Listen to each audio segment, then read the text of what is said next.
নমস্কার বন্ধুরা, শান্তির পরিবারে আপনাদের সবাইকে স্বাগত। আজ বানাচ্ছি লাউ ঘন্ট। কড়াই হালকা গরম হয়ে গেছে, দিয়ে দিচ্ছি লাউগুলো এবং স্বাদ মতো নুন। হালকা নাড়াচাড়া করে এবার ঢেকে দিচ্ছি। ঢাকনাটা উঠিয়ে নিচ্ছি, লাউ থেকে অনেক জল ছেড়েছে। দিয়ে দিচ্ছি কাঁচা লঙ্কা ফালি এবং হলুদ গুঁড়ো। কিছু সময় নাড়াচাড়া করে আদা বাটা এবং জিরে বাটা দিয়ে দিলাম। এবার লাউগুলোকে মশলার সাথে ভালোভাবে মিশিয়ে দিচ্ছি। জলটা প্রায় শুকিয়ে এসেছে, এবার নামিয়ে নেব।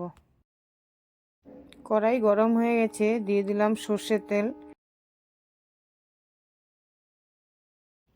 ফোড়নে দিয়েছি তেজপাতা এবং কালো সর্ষ।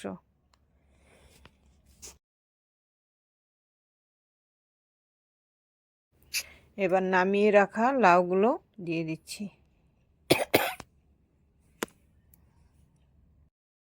লাউয়ের জলগুলি না শুকানো অবধি হালকা আঁচে বসিয়ে রাখবো। জল শুকিয়ে এসেছে, এবার ধনেপাতা দিয়ে নামিয়ে নেব। আজকের ভিডিও এতটুকুই। আজ আসি, আবার দেখা হবে।